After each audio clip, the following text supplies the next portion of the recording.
So what happens when you're an adult? When you're watching television, you're essentially staring at a blinking light, much like the mice in Christakis' experiment. If you've ever experienced a mind fog after watching television, you're not alone. The brain has 4 modes that it operates in, 4 brainwave patterns. Delta is when you're deep asleep, theta is when you're in light sleep, alpha is awake but relaxed. It's the mode of thinking that you are in when you're in the most heightened state of suggestibility. And then there's beta, the highest functioning mode, like when you're reading a book or you're having a very stimulating conversation.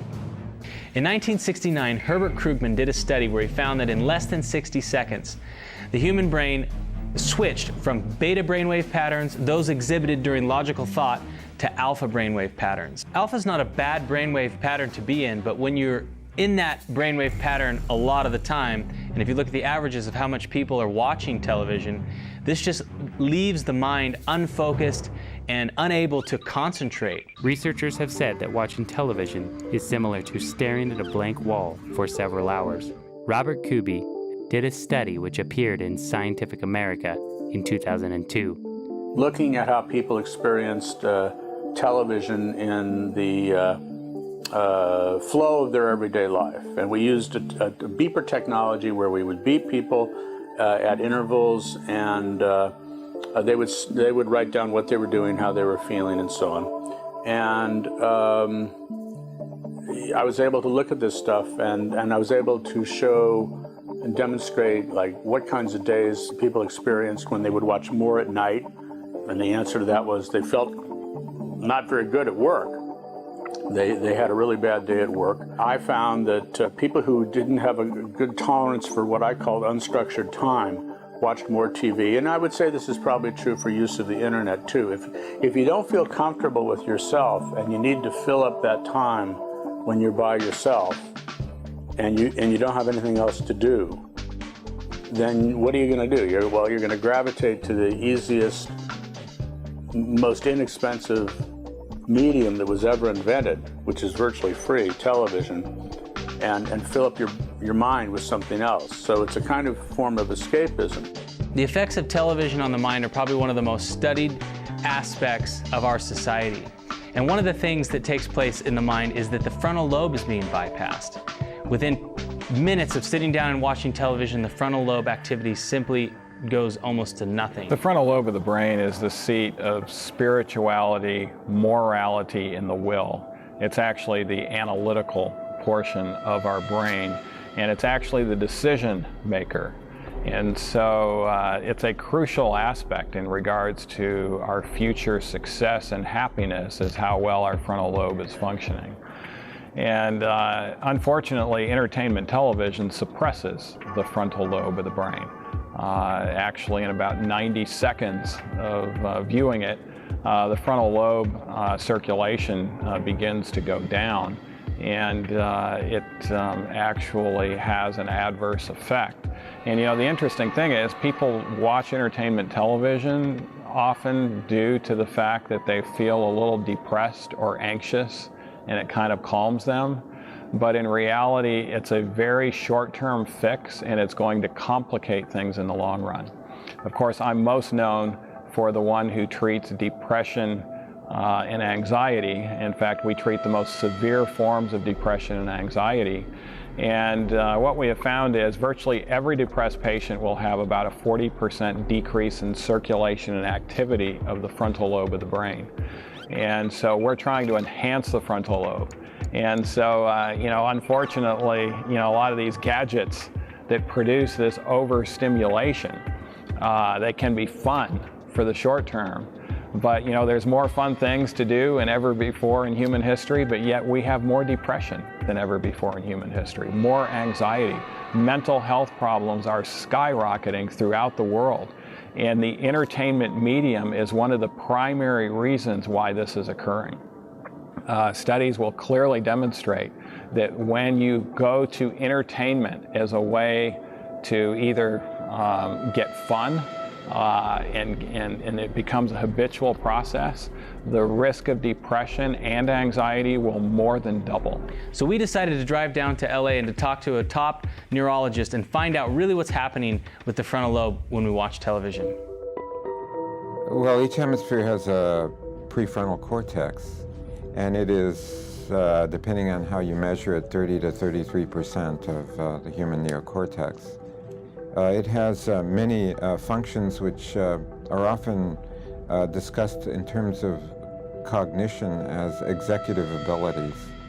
I like to summarize it by having a role that you'd expect from a chief executive officer of a corporation, making strategic decisions, monitoring the performance of those activities, making corrections en route, and so on. It's also the source of social behavior. It turns out that humans are particularly visual animals.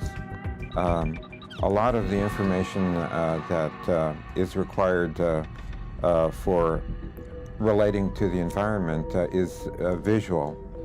And so a lot of the posterior part of the neocortex is devoted to complex visual processing beyond the primary visual cortex.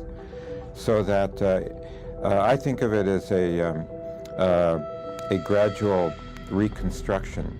Well, what you see is not necessarily a carbon copy of reality. What you see is a gradual coding and reconstruction of the signal in neurologic terms. And in that process, a lot of interpretation goes on. So Dr. Mendez says that the frontal lobe is like our command center. It's like where we make all these executed decision-making processes. That our perception of reality is based upon what we basically take in through our visual cortex. Now, question, could you change someone's reality based on what you give them visually to watch? Dr. Michael Rich, a media expert from Boston's Children's Hospital, wrote an article about what happens in your brain when you sit down and you watch a 3D movie, and here's what he says. So what does your brain do when it's sitting in a theater looking at a giant screen wearing 3D glasses and swimming in surround sound, processing 24 images that flip by per second?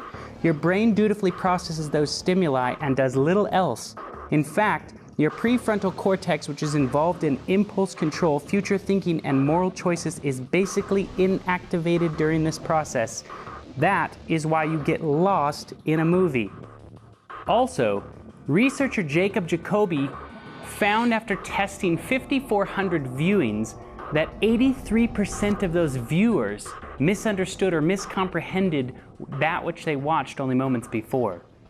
That's what happens when the prefrontal cortex or the frontal lobe is shut off.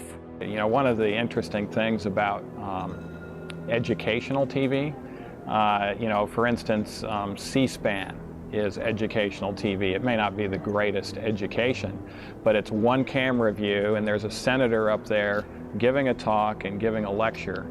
And you'll see something happen when you're in a room. You know, being a doctor, there's a doctor's lounge at the hospital I'm at, and often doctors look for educational TV when they're there together. And you will see them stand up and begin to vehemently argue against the television set.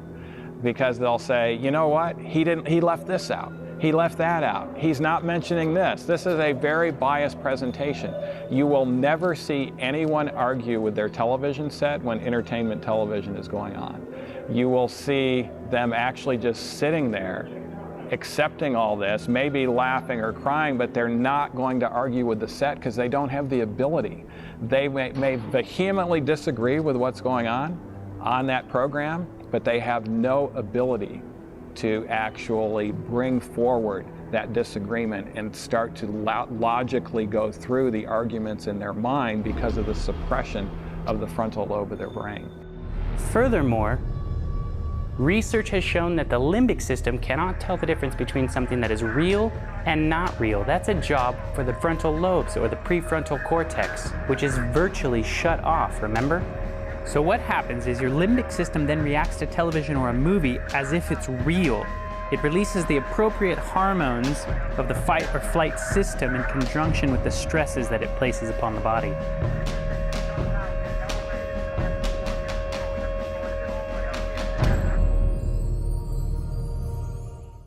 Hey everybody. Thanks for watching. I hope you guys liked that clip. It came from a documentary called Pseudology. If you want to purchase this documentary, you can get it from littlelightstudios.tv. We've got some more clips from this documentary. You guys can check them out over here. You can also rent it on Vimeo. If you want to subscribe to our channel, hit that little subscription button and you'll be notified when new videos come out. And also, if you want to help support our work, Patreon's a great way to do that. You can help us continue to put videos like this out.